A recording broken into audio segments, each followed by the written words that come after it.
IC जो है ना वो अब उस स्टेट ऑफ माइंड से निकल गई है। ये मैं आपको क्लियरली बता दूं। अब ओआईसी का नेक्स्ट चैलेंज अगर कोई होगा पाकिस्तान को, वो ये होगा कि वहाँ पे इंडिया को जो है वो मेंबरशिप दी जाए। जयशंकर साहब गए हैं, इसमें भी कोई शक नहीं है कि जो स्पेस भारत ने बनाई है गल्फ़ कंट्रीज़ में, ख़ास तौर पे सऊदी अरब में और यूएई में, उससे हमें सीरियसली लेना चाहिए। और जिसमें मैं समझता हूँ कि ये चांसेस बड़े हद तक जो है अब इंडिया के हक में हमवार होते जा रहे हैं। अब ये जो मजहब की बात है ना, ये कार्ड बहुत पुराना हो गया। ये चीज नोट की है कि इंडिया जो है वो जहां पे भी जाता है वो एक strategic partnership basis of develop करता है। मेंटालिटी देखो, ज़हनियत चौधरी, झूठी चुतरा, nobody likes you, nobody respects you. जो प्रोटोकॉल इस वक्त तक इंडियन लीडरशिप को मिला, फिर गल्फ कोऑपरेशन काउंसिल के साथ भी जो मामलात हैं भारत के, वो भी डिस्कस होंगे। मिडिल ईस्ट में, सऊदी अरब में, यूएई में, so they are taking an aggressive diplomacy. ओ भाई, वहां लिलकड़ियां लेते हो जाके। इंडिया ने जो कश्मीर का जो कॉन्स्टिट्यूशन स्टेटस चेंज किया, तो उसके बाद प्राइम मिनिस्टर मोदी जब मिडिल ईस्ट गए तो उनको बड़े वहां पे अवार्ड मिले। तो क्या कोई कंट्री उसको नो कहेगा? ओआईसी भी हाईजैक कर ली और ओआईसी के ऊपर भी उन्होंने इसको कंट्रोल कर लिया। जय हिंद दोस्तों, very warm welcome to Hindustan special channel. Bharat के विदेश मंत्री डॉक्टर एस जयशंकर पहली बार आधिकारिक दौरे पर सऊदी अरब पहुंचे हैं। यहां उन्होंने सऊदी क्राउन प्रिंस मोहम्मद बिन सलमान से जद्दा में मुलाकात की है और दोनों देशों के रिश्तों को लेकर चर्चा की। लेकिन भारतीय विदेश मंत्री के सऊदी दौरे को लेकर पाकिस्तान में अलग ही चिंता देखी जा सकती है। भारत के खाड़ी देशों के साथ मजबूत हो रहे रिश्तों को लेकर अब पाकिस्तान परेशान है। पाकिस्तानी डिप्लोमेट्स अपने मुल्क को आगाह कर रहे हैं कि भारत ने गल्फ देशों, खासकर सऊदी अरब और यूनाइटेड अरब एमिरेट्स में जो स्पेस बनाई है उसे पाकिस्तान को गंभीर तौर पर लेना चाहिए। भारत के गल्फ देशों के साथ अच्छे रिश्ते पाकिस्तान को इन देशों से बहुत दूर ले जाएंगे और पाकिस्तान की परेशानियां बहुत बढ़ जाएंगी। दूसरी तरफ पाकिस्तान मीडिया यह भी चर्चा कर रहा है कि ओआईसी संगठन भारत को भी सदस्य बनाने पर गहराई से विचार कर रहा है। इंडिया ने जो कश्मीर का जो कॉन्स्टिट्यूशन स्टेटस चेंज किया, तो उसके बाद प्राइम मिनिस्टर मोदी जब मिडिल ईस्ट गए तो उनको बड़े वहां पे अवार्ड मिले, बड़ा कुछ हुआ। तो पाकिस्तान में इस पे बड़ा शोर शराबा भी हुआ। ओआईसी भी हाईजैक कर ली और ओआईसी के ऊपर भी उन्होंने इसको कंट्रोल कर लिया। अब ओआईसी अफगानिस्तान के ऊपर बोलती है, लेकिन कश्मीर के ऊपर वो बात जो है वो करना उन्होंने बंद कर दी है। तो ये पाकिस्तान को फिर क्या खामोश हो जाना चाहिए, सब्र शुक्र कर लेना चाहिए, या कि उम्मीद रखनी चाहिए कि जब कभी हालात बेहतर हुए तो जो ओआईसी दोबारा जो है वो हमारे हक में बोलेगी? क्योंकि फिलहाल तो लग रहा है कि ओआईसी का जो खाता है वो तो गोल हो गया। नहीं, पहली बात ये है कि ओआईसी जो है ना वो अब उस स्टेट ऑफ माइंड से निकल गई है। ये मैं आपको क्लियरली बता दूं। अब ओआईसी का नेक्स्ट चैलेंज अगर कोई होगा पाकिस्तान को, वो ये होगा कि वहाँ पे इंडिया को जो है वो मेंबरशिप दी जाए। ये मैं आपको साफ साफ बता दूं कि फ्यूचर में अगर ओआईसी को लेके तो कोई ऐसा तकाजा खड़ा होगा तो इस बात पे होगा। और जिसमें मैं समझता हूँ कि ये चांसेस बड़े हद तक जो है अब इंडिया के हक में हमवार होते जा रहे हैं। देखें जी, इस वक्त इंडिया के पास सेकंड लार्जेस्ट पॉपुलेशन है। तो आप दुनिया की सबसे बड़ी पॉपुलेशन को आपको मानना पड़ेगा। इतने बड़े अवाम की अगर कोई रिलीजियस, एथनिक, कोई सोशल एफिलिएशंस हैं तो उसको भी कोई जो है वो इस तरीके से इग्नोर नहीं कर सकता, ख्वाह वो सऊदी अरब हो या कोई और मुल्क हो।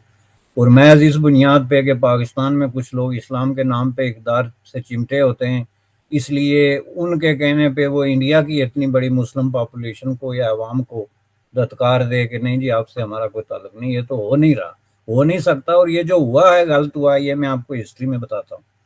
ये इसलिए भी गलत हुआ है कि आप अगर घाना की एक जो है वो जैसी कंट्री को या किसी कैरिबियन कंट्री को जहाँ पे मुस्लिम हुकूमत नहीं भी है, महज इस बुनियाद पे कि वहाँ पे 30-35% मुसलमान हैं, उनको आप ओआईसी की मेंबरशिप दे देते हैं, लेकिन इंडिया को नहीं देते जिसके पास सेकंड लार्जेस्ट पॉपुलेशन है, तो आप भी गलत कर रहे हैं।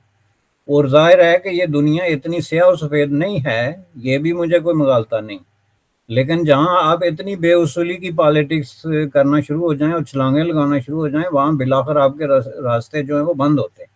رہا سوال کشمیر کا، تو اس میں آپ کو ایک بات کلیئر کر دوں جو میرا خیال، اس میں OIC سے پہلے پاکستان نے خاموشی اختیار کی، اور یہ پاکستان کے بیہاف پہ ہوا ہے۔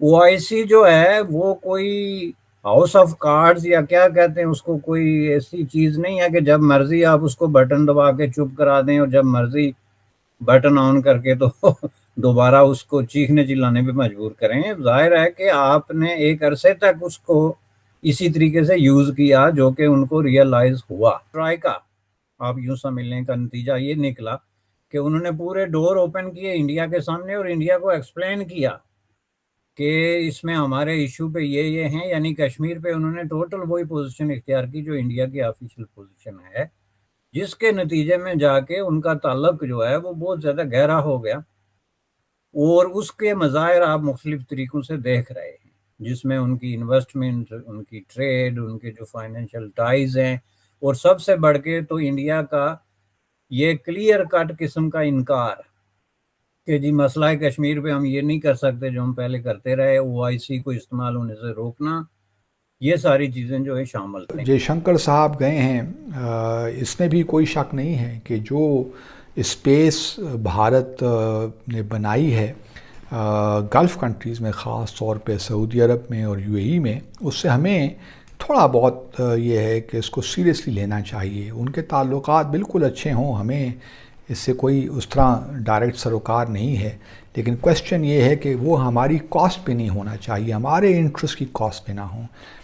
یہ ایک امپورٹنٹ نقطہ ہے جس کو سامنے رکھنا چاہیے، اور پھر ڈپلومیسی میں اتنی فنانس ہونی چاہیے ہماری کہ ہم ان چیزوں کو اگر سمجھ لیں تو صحیح طریقے سے ہمیں سعودی عرب کے اور UAE کے ساتھ معاملات کو ڈسکس کرنا چاہیے، تاکہ جو بھارت گلف کنٹریز میں کر رہا ہے اس کا نیگیٹو فال آؤٹ پاکستان کے تعلقات پہ ان ممالک کے ساتھ نہیں ہونا چاہیے، یہی کی ہے۔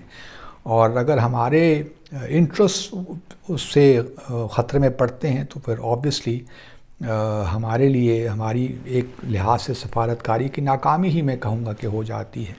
تو میں امید کرتا ہوں، اب دیکھتے ہیں کہ اس وزٹ سے کیا نکلتا ہے، آیا کوئی جوائنٹ اسٹیٹمنٹ ایشو ہوتی ہے نہیں ہوتی، تو اس کے بعد ذرا اس کو ہم ذرا غور سے اسٹڈی کریں گے، اور پھر آپ کے ساتھ میں اپنے ویوز ہیں وہ شیئر کروں گا۔ لیکن میں یہ سمجھتا ہوں کہ کچھ بنیادی غلطیاں ہمیں دہرانی نہیں چاہیے، ان سے پرہیز کرنا چاہیے، اور سفارتکاری کو سنجیدگی کے ساتھ لینا چاہیے۔